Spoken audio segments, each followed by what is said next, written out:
رسول اللہ صلی اللہ علیہ وسلم نے فرمایا جمعہ کے دن اور جمعے کی رات کو کثرت سے مجھ پر درود پڑا کرو، بس جو آدمی مجھ پر ایک دفعہ درود بھیجے گا اللہ اس پر 10 رحمتیں نازل کرے گا۔ اللہم صلی علی محمد۔ رسول اللہ صلی اللہ علیہ وسلم نے فرمایا تمہارے افضل دنوں میں سے جمعے کا دن ہے، اسی دن آدم علیہ السلام پیدا کیے گئے، اسی دن ان کی روح قبض کی گئی، اسی دن سور پھونکا جائے گا اور اس دن سب لوگ بے ہوش ہوں گے، اس لیے اس دن مجھ پر کثرت سے درود بھیجا کرو کیونکہ تمہارا درود مجھ پر پیش کیا جاتا ہے۔ کہتے ہیں لوگوں نے پوچھا یا رسول اللہ ہمارا درود آپ پر کس طرح پیش کیا جائے گا جبکہ آپ کا جسم بوسیدہ ہو چکا ہوگا؟ تو آپ نے فرمایا بے شک اللہ عز و جل نے انبیاء کے جسموں کو زمین پر حرام کر دیا ہے، یعنی فرشتوں کے ذریعے آپ تک درود پہنچایا جاتا ہے۔ انبیاء کے جسموں کو مٹی نہیں کھاتی، صحیح سلامت ہوتے ہیں ان کے جسم۔ سورۃ الکہف پڑھنا، نبی صلی اللہ علیہ وسلم نے فرمایا جو شخص جمعہ کے دن سورۃ الکہف پڑھتا ہے تو اس کے لیے دوسرے جمعے تک نور روشن رہتا ہے۔ غسل کرنا، ہر بالغ پر جمعہ کے لیے جانا ضروری ہے اور ہر وہ شخص جس پر جمعہ کے لیے جانا ضروری ہے اس پر غسل ہے، یعنی اس کو لازمی غسل کرنا چاہیے، اللہ یہ کہ کوئی مجبوری ہو۔ تو آپ اپنا اسکیجول اس طرح بنائیں نا کہ جیسے اگر آپ ہر روز نہاتے ہیں پھر تو کوئی مسئلہ نہیں، لیکن اگر آپ ایک دن چھوڑ کے ایک دن نہاتے ہیں تو آپ پھر اس طرح اسکیجول کریں کہ جیسے آپ منڈے کو نہائے، پھر وینسڈے کو نہائے، پھر جمعے کو نہائے، پھر آپ سیٹرڈے سنڈے اگر نہیں بھی نہاتے پھر منڈے، تو اس طرح آپ جمعے کو مس نہیں کریں گے۔ یہ نہیں کہ جمعرات کو نہا کے جمعہ کو چھوڑ دیا یا جمعہ چھوڑ کے ہفتے کو نہائے، ایسا نہیں کرنا چاہیے۔ علماء نے غسل کے حکم کے بارے میں اختلاف کیا، بعض تو کہتے ہیں یہ واجب ہے یعنی فرض کے درجے میں ہے، اور جمہور علماء یہ کہتے ہیں کہ مستحب ہے، پسندیدہ ہے، افضل عمل ہے۔ حدیث میں آتا ہے جس نے جمعے کے دن وضو کیا اس نے اچھا کیا اور جس نے غسل کیا تو یہ افضل ہے۔ صفائی میں مبالغہ ہوتی نا، ویکلی صفائی آپ کو کرنی ہوتی ہے، یعنی جیسے ناخن وغیرہ کاٹتے ہیں یا پھر اپنے زائد بال وغیرہ اتارتے ہیں، تو یہ سب چیزیں اگر جمعے کے دن ہو تو زیادہ بہتر ہے۔ نبی صلی اللہ علیہ وسلم نے فرمایا جو شخص جمعے کے دن اچھی طرح غسل کرے، اچھی طرح سنوار کر وضو کرے، اپنے بہترین لباس میں سے پہنے، یعنی جمعے کے دن باقی دنوں کی نسبت اچھا لباس پہنے، اللہ نے اس کی قسمت میں گھر والوں کی جو خوشبو لکھی ہو وہ لگا لے، یعنی گھر میں جو بھی خوشبو ہے، پھر جمعہ پڑھنے آئے تو لغو کام نہ کرے، 2 آدمیوں کے درمیان جدائی نہ کرے، یعنی 2 لوگ بیٹھے ان کے بیچ میں گھس کے بیٹھ جائے۔ اس جمعے اور دوسرے جمعے کے درمیان کے پورے ہفتے کے گناہ معاف کر دیے جاتے ہیں۔ پھر مسواک کرنا، جمعے کی سنتیں بتاتے ہوئے آپ نے فرمایا اور تم پر مسواک کرنا لازم ہے۔ اچھا لباس پہننا، نبی صلی اللہ علیہ وسلم نے فرمایا اگر ممکن ہو تو جمعہ کے لیے اپنے کام کاج کے کپڑوں کے علاوہ 2 کپڑے اور بنا رکھنے میں کیا حرج ہے، اسپیشل ڈریس رکھے جو جمعے کو ہی پہن لے۔ خوشبو لگانا، یعنی خوشبو لگائے، حدیث میں آتا ہے چاہے وہ عورت کی خوشبو سے ہو، یعنی آپ کی اپنی نہیں، بیوی کی خوشبو پڑی ہو وہی لگا لو، لیکن لگاؤ۔ تیل لگانا، جو شخص جمعہ کے دن غسل کرے اور جس قدر ممکن ہو پاکیزگی حاصل کرے اور اپنے تیل میں سے تیل لگائے یا اپنے گھر کی خوشبو میں سے خوشبو لگائے، پھر نکلے کہ 2 آدمیوں کے درمیان تفریق نہ کرے، جتنی مقدرہ نماز پڑھ لے، اور جب امام بات کرے تو خاموش رہے، اس جمعے سے لے کر دوسرے جمعے تک اس کے گناہ بخش دیے جاتے ہیں۔ جمعہ کا وقت، سورج ڈھلتے ہی جمعہ پڑھنا، سورج ڈھلتے ہی جمعہ پڑھنا، اول وقت جمعہ پڑھنا، بہت لیٹ نہیں کرنا چاہیے۔ ایاس بن سلمہ بن عقبہ اپنے والد سے روایت کرتے ہیں، انہوں نے کہا کہ ہم رسول اللہ صلی اللہ علیہ وسلم کے ساتھ جمعے کی نماز پڑھ کر واپس لوٹتے تھے تو دیواروں کا سایہ اتنا نہیں ہوتا تھا کہ ان سے اپنے آپ کو سایہ مہیا کیا جا سکے، یعنی ابھی سورج بہت تھوڑا ڈھلا ہوتا تھا۔ ہاں، گرمی کی شدت میں تاخیر کی اجازت ہے۔ مسجد میں داخلہ، مسجد کی طرف جلدی نکلنا، تحیت المسجد ادا کرنا۔ عمر بن دینار کہتے ہیں انہوں نے جابر رضی اللہ عنہ کو کہتے ہوئے سنا کہ ایک شخص جمعہ کے دن مسجد میں داخل ہوا اس حال میں کہ نبی صلی اللہ علیہ وسلم خطبہ دے رہے تھے، تو آپ نے فرمایا کیا تم نے نماز پڑھی؟ اس نے کہا نہیں، تو آپ نے فرمایا کھڑے ہو 2 رکعتیں پڑھو۔ اب یہ بڑا اہم مسئلہ ہے، مسجد میں داخل ہو چاہے خطبہ ہو رہا ہو 2 رکعت پڑھے بغیر نہ بیٹھو، ٹھیک ہے؟ اور یہ کیا ہے؟ دراصل تحیت المسجد، یہ جمعے کی سنتیں نہیں ہیں، یہ کیا ہے؟ تحیت المسجد ہے، اور مختصر پڑھی جائیں، یعنی امام جب خطبہ دے رہا ہو تو چاہیے کہ 2 رکعتیں پڑھے اور دونوں میں اختصار کرے۔ نماز سے قبل ہلکا بنانے کی ممانعت، مثلا آپ جلدی چلے گئے تو یہ نہیں کہ ایک گروپ بنا کے آپس میں گپ شپ شروع کر دیں، نہیں، سیدھے ہی لائنوں میں بیٹھیے۔ انتظار کا وقت کیسے گزاریں گے؟ نفل پڑھ کے بیٹھ گئے، ذکر اذکار کریں، قبلے کی طرف رخ کر کے لائنوں میں بیٹھیں، حلقہ نہیں بنائیں، بیٹھ کے خرید و فروخت نہیں کریں، تاخیر سے آنے پہ گردنیں پھلانگ کے نہ آگے جائیں۔ رسول اللہ صلی اللہ علیہ وسلم نے فرمایا ٹیک لگا کے مت کھاؤ، یہ عام ایک ادب بتایا، یعنی اس طرح ٹیک لگا کے نہیں کھاؤ، کھانے کے وقت سیدھے ہو جاؤ۔ چھنے ہوئے آٹے کی روٹی نہ کھاؤ، میدا۔ مسجد میں کوئی جگہ مقرر نہ کرو کہ یہ میری جگہ ہے، آپ کیوں آج یہاں کھڑی ہو گئی، کہ تم اسی میں ہی نماز پڑھو۔ کچھ لوگ ہوتے ہیں نا آ کے مخصوص جگہ ہی پڑھتے ہیں، اگر کوئی اور وہاں ہو ڈسٹرب ہو جاتے ہیں۔ اور جمعہ کے دن لوگوں کی گردنیں نہ پھلانگو، ورنہ اللہ تمہیں قیامت کے دن لوگوں کے لیے پل بنا دے گا۔ کیونکہ بہت اذیت کی بات ہے نا، آپ بیٹھے ہیں لوگ باقاعدہ بازو کے کندھوں پہ ہاتھ رکھ کے اس کو تنگ کر اس کو تنگ کر، تو یہ نہیں کرنا چاہیے۔ اگر آپ کو اٹھنا بھی پڑ گیا بیچ میں تو واپسی پہ پیچھے کھڑے ہو جائیے، اگلی لائن مل جائے گی۔ جی یہ تو بہت ضروری بات آپ نے کی کہ جب لوگ مسجد آئے تو پہلی صف میں بیٹھے، یعنی پہلی چھوڑ کے آخری میں بیٹھ جائیں اور پھر لوگ ان کی گردنیں پلانگتے رہیں، دوسروں کے لیے فتنہ بننا۔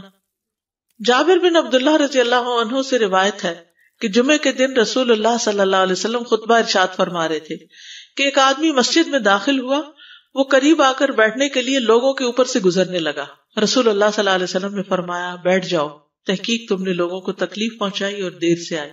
یہ عربی کے الفاظ بڑے خوبصورت ہیں، اجلس فقد آذیت و آنیت، کتنی جامع زبان ہے یہ۔ اجلس فقط آذیت، تو نے اذیت دی، و آنیت، اور دیر سے آئے، ہاں تو اس سے منع کیا گیا۔ کسی کو اس کی جگہ سے نہ اٹھانا۔ جابر رضی اللہ عنہ نبی صلی اللہ علیہ وسلم سے روایت کرتے ہیں، آپ نے فرمایا تم میں سے کوئی شخص جمعہ کے دن اپنے بھائی کو کھڑا نہ کرے کہ پھر دوسری طرف سے آ کر اس کی جگہ پہ خود بیٹھ جائے، بلکہ جو آئے وہ کہے جگہ کشادہ کرو، ہمارے لیے بھی جگہ بناؤ، یہ کہے۔ خطبہ جمعہ اور اس کے آداب۔ خطبہ جمعہ کی اہمیت، جب اذان ہو جائے تو کیا کرے انسان؟ مسجد کی طرف دوڑ پڑے۔ تو مسجد میں جماعت تو نہیں ہو رہی ہوگی، پہلے کیا ہو رہا ہوگا؟ خطبہ ہو رہا ہوگا۔ امام کا خطبے سے پہلے سلام کرنا۔ نبی صلی اللہ علیہ وسلم جب ممبر پر چڑھتے تو حاضرین کو السلام علیکم کہتے۔ امام کا کھڑے ہو کر خطبہ دینا۔ رسول اللہ صلی اللہ علیہ وسلم کھڑے ہو کر خطبہ دیتے، پھر بیٹھ جاتے، پھر کھڑے ہوتے اور کھڑے ہو کر خطبہ دیتے، یعنی بیچ میں تھوڑا سا بیٹھ بھی جاتے تھے۔ جس نے تمہیں یہ خبر دی کہ آپ بیٹھ کر خطبہ دیتے تھے تو تحقیق اس نے جھوٹ بولا۔ بس یقیناً اللہ کی قسم میں نے آپ کے ساتھ 2000 سے زائد نمازیں پڑھی ہیں، یعنی جن میں بہت سے جمعے بھی آئے ہیں، تو ایسا کچھ نہیں۔ امام کو 2 خطبے دینا، یعنی کھڑے تھے پہلے، پھر ذرا بیٹھ گئے، پھر دوسری دفعہ اٹھے، تو یہ 2 خطبے ہو گئے۔ مختصر خطبہ دینا۔ آپ کے خطبات چند کلمات ہوا کرتے تھے، بہت لمبی تقریریں نہیں۔ آپ کا خطبہ درمیانہ ہوتا تھا۔ نبی صلی اللہ علیہ وسلم نے فرمایا آدمی کا نماز کو لمبا کرنا اور خطبے کو مختصر کرنا اس کی سمجھداری کی علامت ہے۔ بس نماز لمبی کرو اور خطبہ مختصر کرو، کیونکہ بعض بیان جادو جیسا اثر رکھتے ہیں، یعنی تھوڑا بھی بات کرو گے تو دل میں چلی جائے گی۔ نماز پہ زیادہ توجہ۔ نبی صلی اللہ علیہ وسلم کا خطبے میں سورۃ قاف پڑھنا۔ حارثہ بن نعمان کی بیٹی سے روایت ہے، کہتی ہے کہ میں نے سورۃ قاف رسول اللہ صلی اللہ علیہ وسلم سے سن کر حفظ کر لی۔ آپ ہر جمعے کو خطبے میں پڑھا کرتے تھے۔ سامعین کا امام کی طرف رخ کرنا، یعنی جمعے کے دن یہ نہیں کہ آپ کرسی لگا کے کسی اور طرف منہ کر کے بیٹھ جائیں اور جب جماعت ہو تو پھر صف میں کھڑے، نہیں، آپ صف میں بیٹھے ہو، کس طرف منہ ہو؟ قبلہ رخ ہو، امام سامنے ہی ہوگا نا قبلے کی طرف۔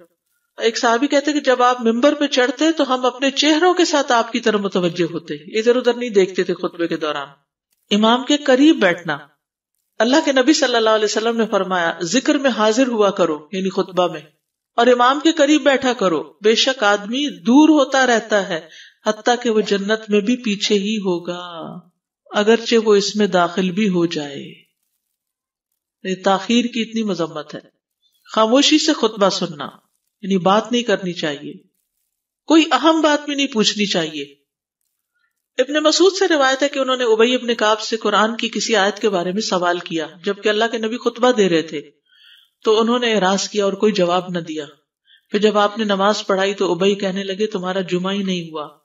تو ابن مسعود نے رسول اللہ صلی اللہ علیہ وسلم سے پوچھا تو آپ نے فرمایا ابی نے سچ کہا، کوئی بات کرنے کی اجازت نہیں، یہ کہنے کی بھی کہ چپ ہو جاؤ یہ بھی اجازت نہیں۔ عبداللہ بن مسعود کہتے کہ جب امام جمعہ کے لیے آ گیا پھر تمہارا اپنے ساتھی سے یہ کہنا کہ خاموش رہو لغویت کے لیے کافی ہے، یہ بھی لغو بات ہے۔ کوئی لغو حرکت نہ کرنا، کنکریوں سے نہ کھیلنا، فون سے نہیں کھیلنا، میسجز چیک نہیں کرنا، انگلیوں میں انگلیاں ڈال کے پٹاخے نہیں بجانا، گوٹ مار کے نہیں بیٹھنا. گوٹ مار کے کیسے بیٹھتے ہیں؟ گھٹنے اوپر کر کے اور یوں ایسے گھٹنوں کے گرد ہاتھ ڈال کے. کئی دفعہ ایسے نظر آتا ہے کہ خطبے میں لوگ اس طرح بیٹھے ہوتے ہیں کیونکہ پتہ نہیں ہے. یعنی آپ چوکڑی مار سکتے ہیں. آپ سب سے افضل پوزیشن تو یہ ہے کہ جیسے نماز کے اتحیات میں ہم بیٹھتے ہیں، لیکن کچھ لوگ اس طرح بیٹھ نہیں سکتے، چلے کرسی میں بیٹھ جائیں. اگر کرسی نہیں ہے، نیچے بیٹھے ہیں تو چوکڑی مار کے بیٹھ جائیں، مگر ٹانگیں اس طرح پیٹ کے ساتھ لگا کے گھٹنوں پہ ہاتھ کو بل دے کے اس طرح نہیں بیٹھے. اگر مجبوری ہے تو وہ اور بات ہے، لیکن یہ کہ بلا وجہ نہیں کرنا چاہیے کیونکہ ادب کے خلاف ہے. اونگ آنے پر جگہ بدلنا. نبی صلی اللہ علیہ وسلم نے فرمایا اگر جمعہ کے دن کسی کو مسجد میں اونگ آنے لگے تو اپنی اس جگہ کو دوسری جگہ سے بدل لے. کہ بعض اوقات ایسا ہوتا ہے نا، خطبے کے وقت بڑی سکینت ہوتی ہے اور آخری خطبہ تو آپ نیند میں ہی سنتے ہیں. نماز جمعہ کی رکعت 2 رکعت ہے فرض بس. جمعہ کی نماز 2 رکعتیں ہیں اور ان دونوں میں قرات ہوتی ہے. نبی صلی اللہ علیہ وسلم جمعے میں سبح اسم ربک الاعلی اور هل اتاک حدیث الغاشیہ پڑھتے. کبھی جمعہ اور عید کٹھے ہو جاتے تب بھی دونوں نمازوں میں یہی سورت پڑھتے تھے. ٹھیک ہے. اسی طرح صبح کی نماز میں جمعے کے دن الف لام میم التنزیل اور هل اتی علی الانسان کی قرات کرتے اور نماز جمعہ میں سورۃ الجمعہ اور منافقین کی تلاوت کرتے. یعنی یہ بھی ملتا ہے. فرض کے بعد 2 رکعت پڑھنا. عبداللہ بن عمر سے روایت ہے انہوں نے رسول اللہ صلی اللہ علیہ وسلم کی نفل نماز کو بیان کیا اور کہا کہ آپ جمعے کے بعد کوئی نفل نماز نہیں پڑھتے تھے حتیٰ کہ واپس تشریف لے جاتے، پھر اپنے گھر میں 2 رکعت پڑھتے تھے. اب جو لوگ گھر نہیں جاتے تو پھر وہیں پر وہ پڑھ لیتے ہیں، ورنہ آپ صلی اللہ علیہ وسلم اپنی سنتیں وغیرہ گھر میں پڑھتے تھے. اور اسی طرح 4 بھی پڑھی جا سکتی، 2 بھی ہیں 4 بھی ہیں. آپ صلی اللہ علیہ وسلم نے فرمایا جب تم میں سے کوئی جمعہ پڑھ چکے تو اس کے بعد 4 رکعتیں پڑھے. یہ آپ کا حکم ہے. تو جب آپ کا 2 چیزیں ہوتی ہیں سمجھنے کے لیے، ایک آپ کا فعل ہوتا ہے اور ایک آپ کا حکم ہوتا ہے. تو ہمارے لیے کیا ہے جو آپ کا حکم ہو. جمعے کے بعد کوئی اور نماز پڑھنے سے پہلے گفتگو کرنا، یعنی سنت پڑھنے سے پہلے گفتگو کرنا. اسما بن مالک سے مرفوعاً روایت ہے کہ جب تم میں سے کوئی آدمی جمعہ کی نماز پڑھے تو اس کے بعد اس وقت تک کوئی نماز ادا نہ کرے جب تک کسی سے کلام نہ کرے یا اس جگہ سے نکل نہ جائے. پہلے منع تھا، اب کوئی نہ کوئی بات کر لینی چاہیے. نہیں سمجھ آئی؟ یعنی جمعہ پڑھ لیا آپ نے اور پھر کسی سے آپ سلام دعا کر لیں، اس کے بعد سنت پڑھیں یا نفل جو بھی. ٹھیک ہے. اور گھر جانا ہے تو گھر جا کے پڑھیں، اور اگر گھر نہیں جانا، کام پہ جانا ہے تو ادھر ہی پڑھ کے چلے جائیں. کتنا پیارا ہے ہمارا دین کہ اتنا لمبا بھی چپ کا روزہ نہیں رکھوایا. بالکل. عاصم سے روایت ہے، وہ ابو قلابہ سے نقل کرتے ہیں میں نے ان کے ساتھ جمعہ کی نماز پڑھی. جب میں نے اپنی نماز پوری کر لی انہوں نے میرے ہاتھ کو پکڑا اور میری جگہ پر کھڑے ہوئے اور مجھے اپنی جگہ پہ کھڑا کیا. وہ جو ہم چینج کرتے ہیں نا جگہ، وہ اس کی بات ہو رہی ہے. یعنی جمعے کے بعد کوئی اور نماز پڑھنے سے پہلے بات بھی کر لینا، جگہ بھی تبدیل کرنا. لیکن اگر کچھ لوگ پہلے سے ہی آپ کی سنتیں شروع کر چکے اور کوئی چینج کرنے والا نہیں تو پھر پڑھ لیجئے. یعنی یہ مستحب اعمال ہے، ان میں ایسا نہیں کہ کوئی گناہ لازم ہو جائے گا، لیکن افضل یہ ہے، افضل سے اجر زیادہ ہو جاتا ہے. جمعہ کے دیگر احکام. 1 رکعت پانے پر بھی جمعہ ادا ہو جاتا ہے. یعنی اگر کسی کو رش مل گیا، پارکنگ نہیں ملی اور 1 رکعت میں بھی پہنچ گیا تو جمعہ ہو گیا. امام سے دعا کا کہنا. انس کہتے ہیں کہ ایک سال نبی صلی اللہ علیہ وسلم کے عہد میں لوگ قحط میں مبتلا ہوئے. جمعہ کے دن میں نبی صلی اللہ علیہ وسلم کے خطبہ پڑھنے کے دوران میں ایک اعرابی کھڑا ہو گیا. کہا یا رسول اللہ، مال تباہ ہو گئے، بچے بھوکے مرنے لگے، اس لیے آپ اللہ سے ہمارے حق میں دعا کیجیے. آپ نے اپنے دونوں ہاتھ اٹھائے. اس وقت آسمان پر بادل کا ایک ٹکڑا بھی نہیں تھا. قسم اس ذات کی جس کے ہاتھ میں میری جان، آپ نے ہاتھ اٹھائے بھی نہیں تھے کہ پہاڑوں کی طرح بادل کے بڑے بڑے ٹکڑے امڑ آئے. یہ معجزہ ہے آپ کا، آپ کی دعا قبول ہو گئی. پھر آپ ممبر سے ابھی اترے نہیں تھے کہ میں نے آپ کی داڑھی پر بارش کے قطروں کو ٹپکتے ہوئے دیکھا. اس دن خوب بارش ہوئی. پھر دوسرے دن، تیسرے، چوتھے، حتیٰ کہ دوسرے جمعے تک سلسلہ جاری رہا. دوسرے جمعے وہی عربی یا کوئی اور کھڑا ہو گیا اور کہا یا رسول اللہ، چھتیں گر گئی، مال ڈوب گیا، اس لیے آپ ہمارے لیے اللہ سے دعا کیجیے. چنانچہ آپ نے اپنے دونوں ہاتھ اٹھائے اور فرمایا اے میرے اللہ، ہمارے ارد گرد برسا، ہم پر نہ برسا. اور بدلی کے جس طرف اشارہ کرتے وہ بدلی ہٹتی جاتی اور مدینہ ایک حوض کی طرح ہو گیا. وادی کنات 1 مہینے تک بہتا رہا. جو شخص بھی کسی علاقے سے آتا تو اس پر بارش کا حال بیان کرتا. جیسے ہوتا ہے نا کوئی فلڈ آ جائے یا کچھ ہریکین، تو پھر ہر کوئی موضوع گفتگو ہو جاتا ہے. جمعہ کے بعد قیلولہ کرنا. انس کہتے ہیں کہ ہم لوگ جمعہ کے دن سویرے نکلتے اور جمعہ کی نماز کے بعد قیلولہ کرتے تھے. جمعہ کے بعد کھانا کھانا. سہل کہتے ہیں کہ ہم نہ تو قیلولہ کرتے نہ دوپہر کا کھانا کھاتے مگر جمعے کے بعد. لنچ کب ہے؟ جمعے کے بعد. جمعے کو قیام و سیام کے لیے خاص کرنے کی ممانعت ہے، یعنی اس دن کی رات کو شب جمعہ منانا کہ اس رات پوری عبادت کریں گے، یہ سنت سے ثابت نہیں. ٹھیک ہے. اور دن کو روزے کے لیے خاص کرنا یہ بھی سنت سے ثابت نہیں، الا یہ کہ کوئی معمول کا روزہ رکھتا ہے، ایام 20 کا روزہ ہے تو وہ اور بات ہے. ابو ہریرہ سے روایت ہے کہ میں نے رسول اللہ صلی اللہ علیہ وسلم کو فرماتے ہوئے سنا، تم میں سے کوئی شخص جمعہ کے دن روزہ نہ رکھے مگر یہ کہ اس کے ایک دن پہلے یا اس کے بعد کا دن ملا کر روزہ رکھے. جمعہ کے دن خرید و فروخت کی ممانعت ہے. جمعہ کے دن جب نماز کے لیے پکارا جائے تو اس وقت اللہ نے خرید و فروخت سے منع کیا ہے. وَذَرُوا الْبَيْعَ، اس دن کاروبار حرام ہے. اور یہ جمعے کی دوسری اذان کے ساتھ تعلق رکھتا ہے، یعنی صبح صبح کام کر سکتے ہیں لیکن اذان ہوتے ہی چھوڑ دیں، اور جب پھر جمعہ سے فارغ ہو جائے تو دوبارہ دکان پہ جا کے بیٹھ جائیں. جابر بن عبداللہ کہتے ہیں کہ نبی صلی اللہ علیہ وسلم جمعہ کے دن خطبہ ارشاد فرما رہے تھے کہ مدینہ میں ایک تجارتی قافلہ آیا. رسول اللہ صلی اللہ علیہ وسلم کے صحابہ اس کی طرف لپک پڑے اور آپ کے پاس مسجد میں صرف 12 آدمی بچے. تو رسول اللہ صلی اللہ علیہ وسلم نے یہ صورت دیکھ کر فرمایا، اس ذات کی قسم جس کے ہاتھ میں میری جان ہے، اگر تم سارے کے سارے چلے جاتے اور کوئی بھی باقی نہ بچتا تو اس وادی میں آگ بہہ پڑتی. یعنی اتنا بڑا جرم ہے یہ. پھر یہ آیت نازل ہوئی، وَإِذَا رَأَوْا تِجَارَةً أَوْ لَهْوًا انفضوا إِلَيْهَا وَتَرَكُوكَ قَائِمًا، جب وہ کوئی سودا بکتا دیکھیں یا کوئی تماشا نظر آ جائے تو اس کی طرف دوڑ جاتے اور آپ کو کھڑا ہی چھوڑ دیتے ہیں.